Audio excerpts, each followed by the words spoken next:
সামনেই তো ভ্যালেন্টাইন, তাই ভ্যালেন্টাইন স্পেশাল আজকে কুকিজ বানাতে চলেছি।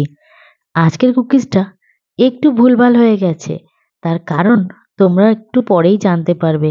এই কুকিজটা 19 থেকে 20 হলে পরেই কতটা গন্ডগোল হয় সেটা তোমরা চোখের সামনেই বুঝতে পারবে। কারণ তোমাদেরকে পারফেক্ট মেজারমেন্ট নিয়ে আমি সবসময় বেকিং করতে বলি। ভুলভাল হলে কি হয় সেটাও দেখতে পারবে। তো চলো দেরি না করে মেজারমেন্টগুলো তোমাদের সামনেই আমি দেখাচ্ছি যে আমি কতটা নেওয়ার কথা ছিল আর কিছুটা ভুলের জন্য কিরকম হয়ে গেল।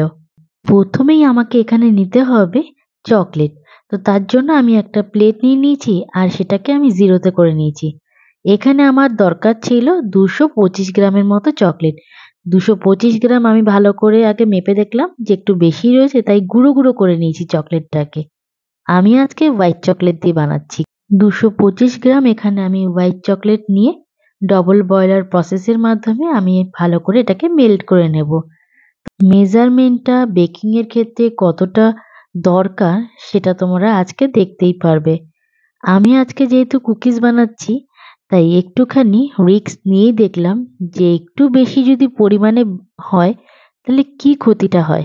চকলেটটাকে আমি ডবল বয়লার প্রসেসের মাধ্যমে গরম করতে দিয়েছি।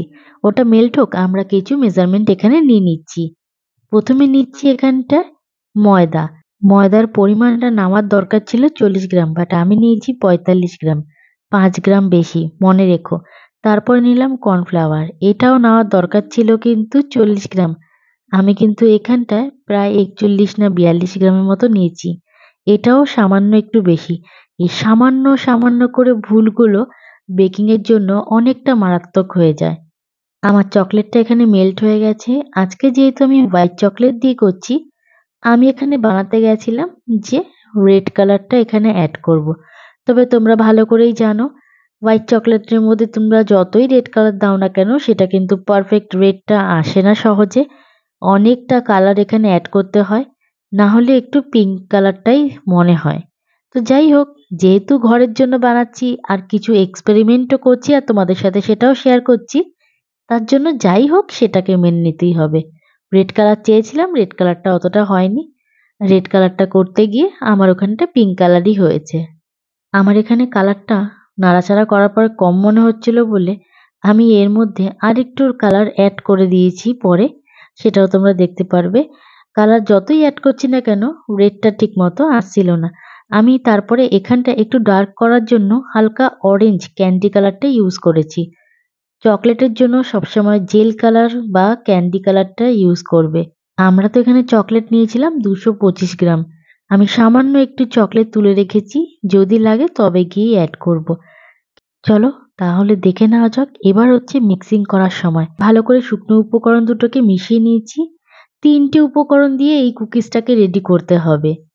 তো আমি ভালো মতো আগে এই শুকনো উপকরণটাকে মেশানোর পরে এখানে চকলেটটাকে ঠান্ডা করে নিয়েছি।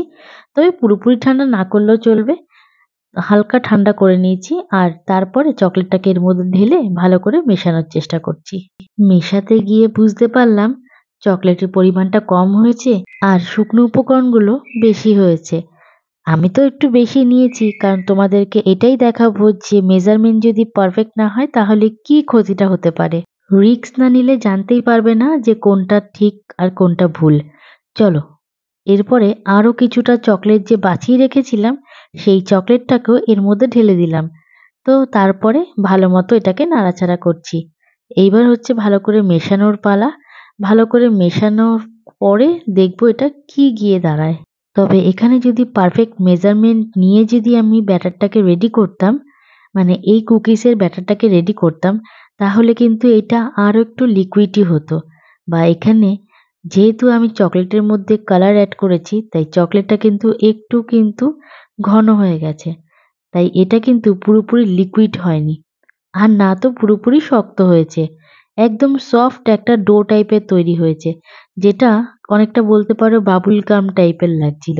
তো আমি এখানে শেপ দেওয়ার চেষ্টা করছিলাম যে কিভাবে কি করলে ভালো হয়। তো তার জন্য একটা ট্রে নিয়ে নিয়েছি আর এখানে আমি বাটার পেপার দিয়ে দিয়েছি। যতক্ষণ আমি এই প্রসেসটাকে রেডি করছি ততক্ষণ কিন্তু আমি আমার ওভেনটাকে 180 ডিগ্রিতে প্রিহিট করতে বসিয়ে দিয়েছি। আমি আজকে এই কুকিজগুলো আমার ওটিজিতেই রেডি করব। তো আমি শেপ দেওয়ার চেষ্টা করছিলাম লাভ শেপের। তো দেখলাম হাতের মধ্যে তো করলাম, তারপরে যেই মাত্র আমি বাটার পেপারের মধ্যে এখানে রাখতে চাইছি, তখনই কিন্তু এর শেপটা আর লাভ শেপ নেই। ওটা কিন্তু একটু অন্যরকম কোনো শেপ হয়ে গেছিল। ব্যাটারটা এমনভাবেই তৈরি হয়েছে কুকিজের, না তো আমি কোনো শক্তভাবে কোনো শেপ দিতে পারছিলাম, না তো গোল করে তার মধ্যে কোনো ডেকোরেশন করতে পারছিলাম। জাস্ট আমি হাতের তালুতে এরকম গোল করে এরকম যেই বসিয়ে দিচ্ছি একটুখানি স্প্রেড হয়ে যাচ্ছে। এতটাই সফট হয়েছে।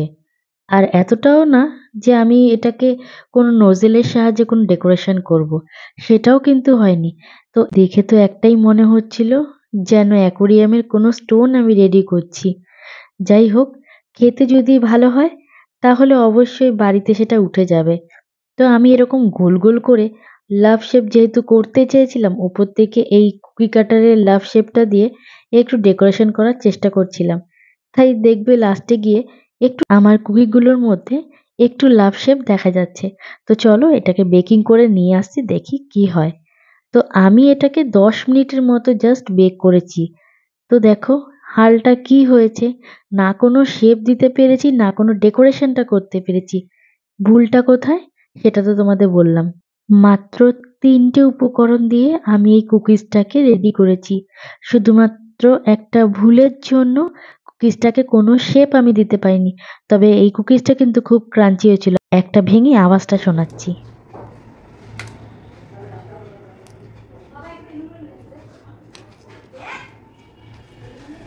আওয়াজটা তোমরা বুঝতে পারলে কিনা বুঝলাম না।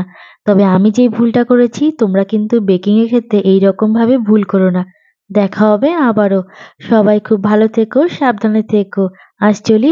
হর হর মহাদেব।